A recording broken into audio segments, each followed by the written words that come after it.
Hello and welcome to part 4 of the Cisco Catalyst Center plug-and-play discovery demo series.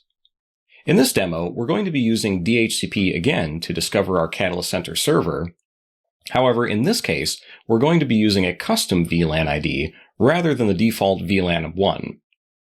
And this is going to be in keeping with best practice for any enterprise network because we would discourage using VLAN 1 as your in-band management VLAN, so you're likely going to be using some other VLAN ID. This can be accomplished in 3 steps. The first step is to configure the command at the global level of PnP startup-vlan followed by the VLAN ID on the upstream device that this brand new factory default device will be plugged into. The second step is that this upstream device will now use the Cisco Discovery Protocol to advertise this new VLAN ID to the plug-and-play agent on the new device downstream. Once that new device receives that CDP message, it will switch from VLAN 1 to the new VLAN ID that was specified, and will re-enable the DHCP client. At this point, as the two devices are negotiating their dynamic trunk connection, the trunk port will be negotiated, and the new VLAN will be allowed on that trunk port. The third step is that the DHCP client looks for a DHCP lease and obtains one from your DHCP server, and this must still include that option 43 message that we had in our previous demo. And once all that is complete, the plug-and-play process will resume exactly as it did before. So let's take a look at our lab topology. You'll see that it is very much identical to our previous video series here. We've disabled the connection to the gigabit Ethernet 0/0 management interface on the downstream switch. And so we will be using, on the Catalyst 9500 switch, its uplink to this Catalyst 9300 switch. However, the main difference is now we're going to be using VLAN 5 on a trunk interface rather than the default VLAN 1.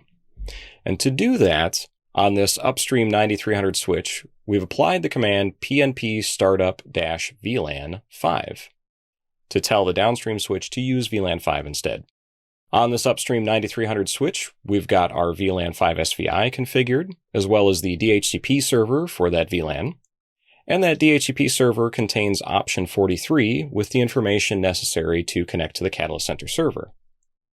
And once again, our Catalyst Center server is in a separate shared services network that is routed across several other pieces of infrastructure, so we are not directly connected to the same layer 2 network. All right, let's go over and take a look at the lab itself. So we'll start by pulling up the text file here that shows the configuration snippet of the Upstream 9300 switch.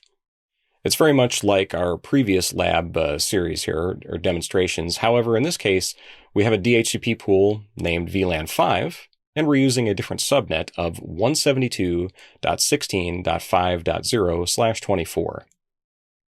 We're providing a domain name of cisco.com, our default router IP, and again, our option 43 ASCII string to tell it where to find the Catalyst Center server.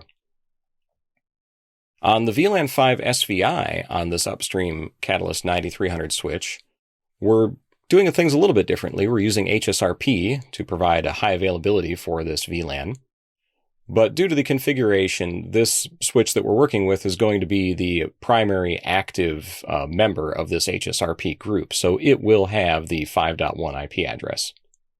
And finally, the global level command PnP startup-vlan 5 has been applied to that upstream switch, and that will use the CDP protocol to tell the downstream switch what VLAN it should use.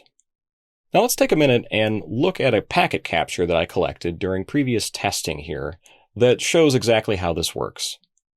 So in this packet capture, we're looking at the very first CDP message that came across, and this is coming from the Upstream 9300 switch to the downstream 9500 switch. If we dig into this packet, we'll see that in the CDP protocol payload, there are many sections here with lots of information and fields filled out. And all of these will be showing up in your typical CDP packet. However, there is one field at the very bottom here which is brand new whenever we enable that PnP startup-vlan command on the downstream switch, or the upstream switch.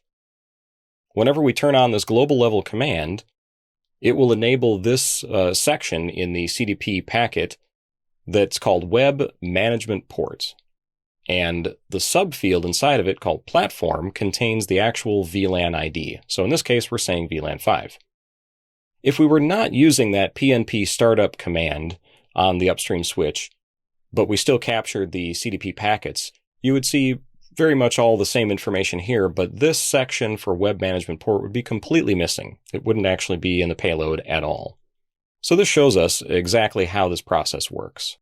All right, well, let's go over to our Catalyst Center server. And first, we'll have to delete this switch from our plug-and-play portal because it's already rediscovered the Catalyst Center server. And now we'll have to go back to the switch itself, and we'll have to perform another factory reset. And so we use the command pnpa service reset. And we're prompted if we want to continue, so we say yes. And this process is going to take quite a while to complete, so we will fast forward through it and come back as soon as it's done.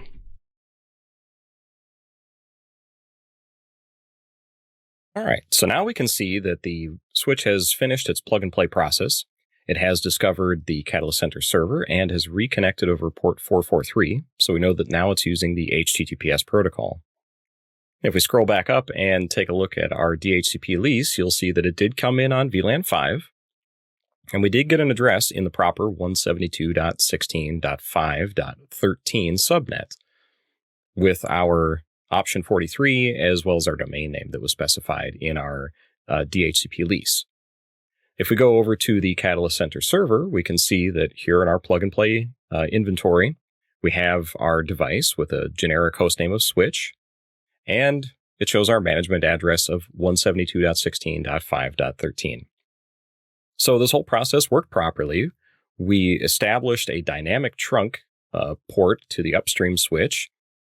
The switch changed its PnP VLAN from 1 to 5 when it received that CDP message indicating that it should use VLAN 5. And then it obtained an IP address from the proper DHCP pool and communicated to the Catalyst Center server over that VLAN. So now all of our uplink configuration is correct and the device is onboarded with Catalyst Center. Well, that concludes our lab. Thanks for watching.